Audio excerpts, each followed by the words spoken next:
Spirulina is a popular supplement. It is considered by most as the most nutritious food on the planet. And this might be the reason why even the NASA has used it as dietary supplement for astronauts on space missions. So in this video, we are going to see 20 reasons why spirulina is so good for your health.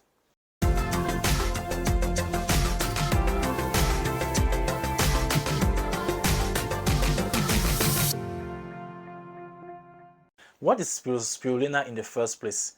Spirulina is a microscopic and filamentous cyanobacterium that derives its name from the spiral or helical nature of its filaments. So it is an organism like a bacteria that grows in fresh and salt water. And it is a type of cyanobacteria often referred to as blue-green algae that is able, like plants, to produce energy from sunlight through a photosynthesis. So let's talk about the health benefits of spirulina. Number one, spirulina will be good because it is high in a lot of nutrients. So it is a nutrient-dense, nutrient-rich food. It will provide you with a lot of vitamins such as vitamin A, vitamin B1, B2, and B3. It will provide you with minerals such as copper, iron, magnesium, potassium, manganese, and also with healthy fats such as omega-3 and omega-6. Number two, spirulina is good for your cholesterol. In a study where people were given 1 gram of spirulina per day for 12 weeks, it was observed, it was noticed in the end of the study that the levels of cholesterol or different types of fats were decreased. For example, triglycerides were decreased by 16.3%. LDL cholesterol, which is considered as a bad cholesterol, which is a cholesterol that increases your risk of artery and coronary diseases, and also a disease such as stroke. LDL cholesterol was reduced by 10.1%. Total cholesterol was reduced by 8.9%. And the scientists who made the study came to the conclusion that these changes, these decreases, were significant changes.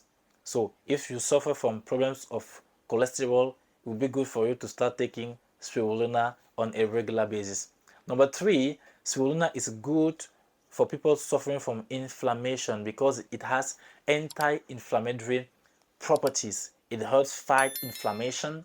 It helps fight also pain that is linked to inflammation. So it has pain relieving properties because of its load of antioxidants. And you have to know that inflammation is a process that is involved in the development of several chronic conditions such as heart diseases, diabetes, obesity, kidney diseases, cancer, and also cognitive diseases.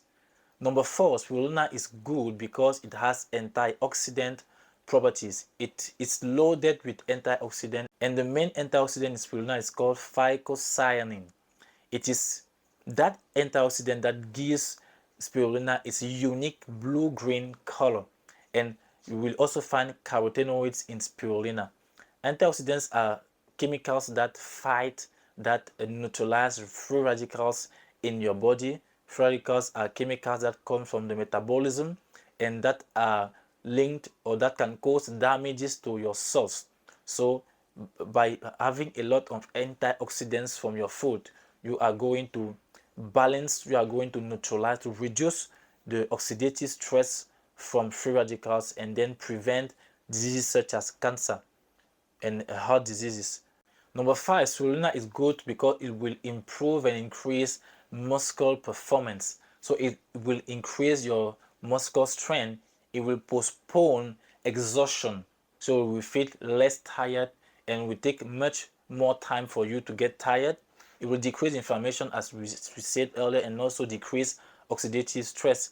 And those two things, inflammation and oxidative stress, are linked to muscle fatigue. So it is very advisable for athletes to take spirulina on a regular basis to improve their performance. Number six, spirulina comes with antimicrobial properties. It has been shown that spirulina can prevent the proliferation of species such as Staphylococcus aureus, Escherichia coli, and Candida albicans, and also herpes or HIV. So this has been shown in vitro. It doesn't mean that if you have those conditions or those infections, you can be cured by taking only spirulina. You still have to take your medications, but taking spirulina will just help your body get rid of those infections. Number 7, spirulina is good because it is going to decrease lipid peroxidation. It's going to prevent lipid peroxidation, which is a process in which you will have the oxidation of LDL cholesterol, that is the bad cholesterol, and this LDL cholesterol being oxidized is going to attack the membranes, the walls of your cells, and that's going to ignite a chain reaction that will lead to a cell damage or cell death, or even to tissue damage or tissue destruction. It's important to prevent lipid peroxidation because it might lead to some diseases or conditions such as inflammatory bowel disease, heart disease, atherosclerosis, preeclampsia, kidney disease, Parkinson's disease, and asthma. Number 8, spirulina is good for people who suffer from iron deficiency anemia, which is characterized by symptoms such as weakness and fatigue. Number 9, spirulina is good thanks to its anti-cancer properties. So it's going to reduce or to decrease the occurrence and the size of cancerous tumors in your body. And it has been shown in one study that it prevents oral or mouth cancer from developing. It has been given to tobacco chewers in India. They took 1 gram of spirulina per day for 12 months, and after that it was shown that 45%, so almost half of those who took spirulina daily for 1 year had a complete regression of their precancerous lesions. And after 1 year of discontinuing spirulina, in those who had complete regression, it was shown that 45%, or again almost half of them, had developed their precancerous lesions again. So it shows that spirulina has a great role to play when it comes to prevent cancer. Number 10, spirulina is good because it's going to help you fight diabetes. Spirulina has the potential to lower your fasting glycemia and also your postprandial glycemia, and also it has the ability or the potential to decrease your glycosylated hemoglobin, which is a parameter that helps follow up how your body processes glucose over long periods of time, such as 3 or more months. Number 11, spirulina will be good for those suffering from allergic rhinitis that can be aroused by wheat dust, animal hair, pollen, and it is characterized by symptoms such as sneezing, nasal discharge, itching, or nasal congestion. Number 12, spirulina is good for people suffering from heart disease, mainly hypertension, because it's going to increase nitric oxide. And nitric oxide is a natural vasodilator, so it's going to open up your blood vessels and to allow more blood to flow in your blood vessels. That will decrease the tension, the pressure, the blood pressure, and that will be so beneficial for those suffering from hypertension.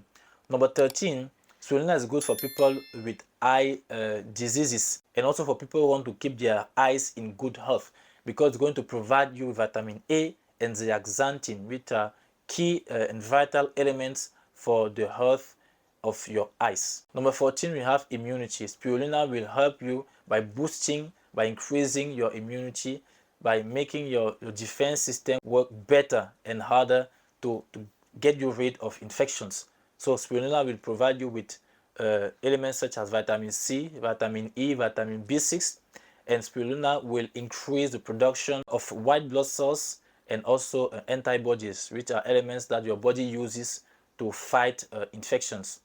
Number 15, spirulina is good for your oral health because it's going to prevent dental plaque from developing and also gingivitis.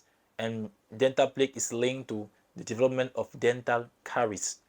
Number 16, spirulina is good if you suffer from fatigue. So it will fight chronic fatigue. Spirulina has been promoted as the food of the future with exceptional constituents such as polysaccharides and essential fats that are going to provide your body with enough energy, so it's going to boost your energy levels. Number 17, spirulina will work by suppressing your appetite because it will give you an amino acid called phenylalanine, which will increase the levels of cholecystokinin, which is a chemical in your body that will work in suppressing appetite. So very helpful and good for all those who want to lose weight.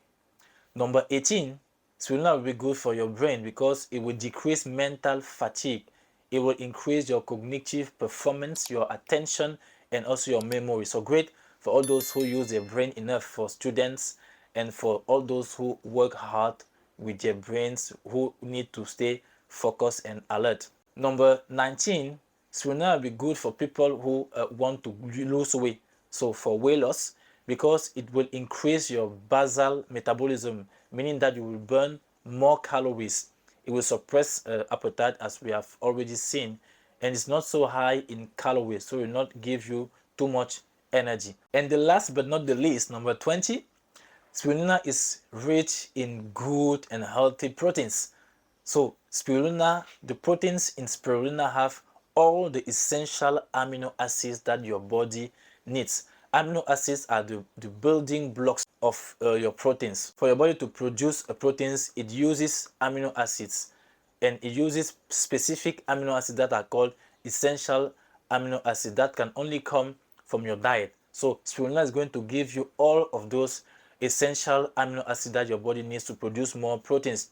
So it's a better source of proteins than eggs, and it is a good source of proteins for all those who are vegans. So talking about the consumption of spirulina, you can consume up to 5 or even up to 10 grams of spirulina per day, but the average dosage is up to 5 grams of spirulina per day, and you can find it in the form of tablets or capsules mainly, or you can also find it in powder that you will mix into water or fruit juice or smoothie, or you can mix it or add it to your salads or to your soups.